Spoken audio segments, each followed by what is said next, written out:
वालेकुम dear students.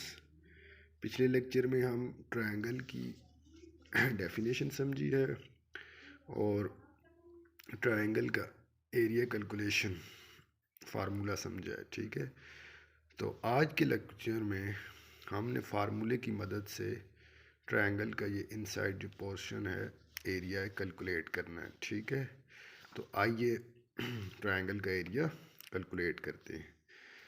तो पहले आपको पता होना चाहिए कि ये फार्मूला आया किस तरह है।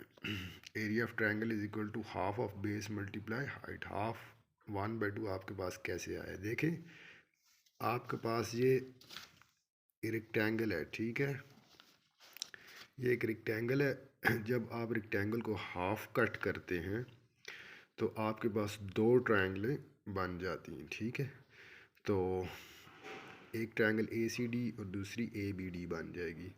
तो इसलिए जो ट्रायंगल का एरिया होता है वो half of base multiply height होता है। तो ये बेस हो गई और ये हाइट, इधर बेस लेंथ ली हुई है और हाइट विड्थ ली हुई है।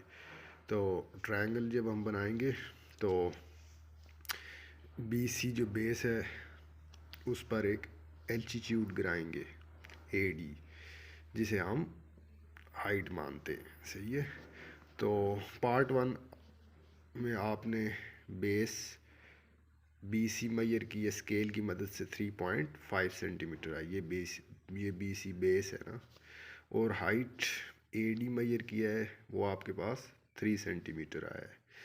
तो बेस और हाइट ये दोनों चीज़ें हमें चाहिए फॉर एरिया कैलकुलेशन।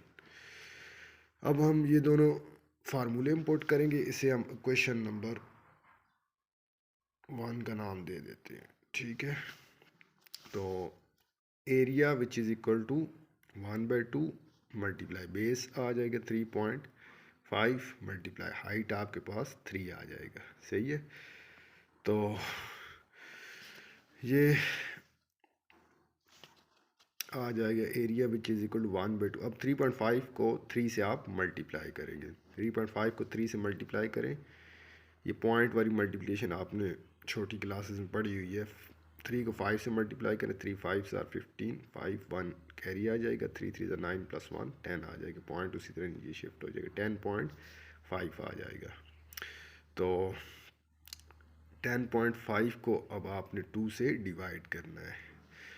तो इधर लादा कर लें, मैंने पहले ही हल कर लिया है।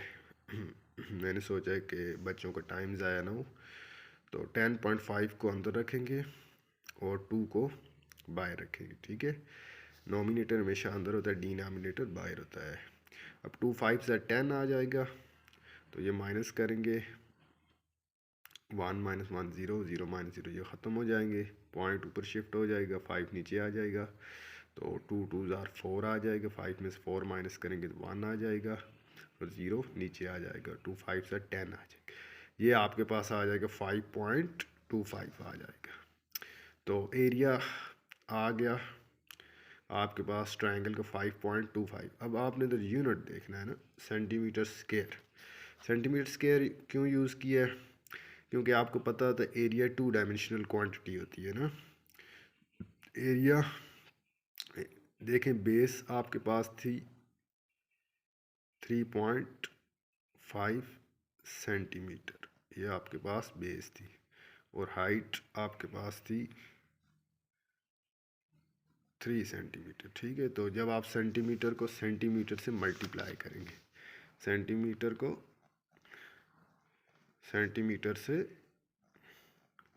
मल्टीप्लाई करें, 2 डायमेंशनल क्वांटिटी से सेंटीमीटर स्क्वायर आएगा। सही है, तो अब आगे देखें, एरिया हमने कैलकुलेट कर लिया किस ट्रायंगल का, जिसकी बेस 3.5 सेंटीमीटर है, जो हमने स्केल की मदद से मेजर किया है, और हाइट 3 सेंटीमीटर है। तो उसका एरिया क्या आ जाएगा, 5.25 सेंटीमीटर का स्क्वायर आ जाएगा। सही है, तो ये तो हमने एरिया कैलकुलेट कर लिया। अब इस एरिया ऑफ ट्रायंगल के फार्मूले की मदद से हम और भी चीज़ें कैलकुलेट कर सकते हैं। जैसे देखें, आपके पास एरिया हो और आपके पास बेस हो, या आपके पास एरिया और आपके पास बेस। एरिया कितना आ गया 5.25 आ गया, और बेस आपके पास कितनी आ गई 3.5। बेस कितनी आ गई 3.5। तो बेस 3.5 होगी और एरिया आपके पास आ गया, ये एरिया है, ठीक है, ये एरिया आपके पास 5.25 आ जाएगा। एरिया 5.25 और बेस 3.5 है। अगर ये दोनों चीज़ें हमारे पास हो तो हमें बोले हाइट फाइंड करें, तो हम हाइट कैलकुलेट कर सकते हैं एरिया ऑफ ट्रायंगल के फार्मूला से। किस तरह?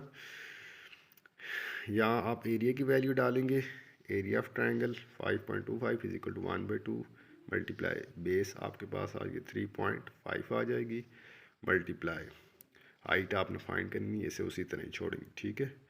तो अब 5.25 which is equal to 1/2 multiply 3.5 multiply height आ जाएगा। 5.25 से मल्टीप्लाई होगा और 3.5 डिवाइड हो जाएगी, तो हाइट आ जाएगी 5.25 मल्टीप्लाई 2 डिवाइड बाई 3.5।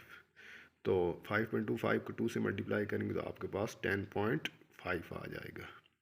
10.5 आ जाएगा, उसे आप 3.5 से डिवाइड करेंगे तो हाइट आपके पास 3 सेंटीमीटर आ जाएगी।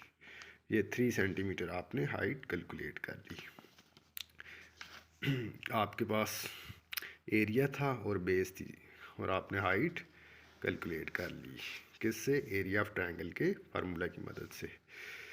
अब आप इस फार्मूला की मदद से बेस भी कैलकुलेट कर सकते हैं अगर आपके पास एरिया और हाइट हो। तो किस तरह कर सकते हैं? इधर मैं नीचे जाता हूँ, ये देखें, area which is equal to 1/2 base multiply height. Base calculate करनी है तो एरिया डालना है 5.25 is equal to 1/2 base multiply height 3 आ जाएगी। तो 5.25 मल्टीप्लाई 2 डिवाइड बाई 3, ये 5.25 को 2 से मल्टीप्लाई करेंगे, 3 से डिवाइड करेंगे तो आपके पास बेस 3.5 सेंटीमीटर आ गई, ठीक।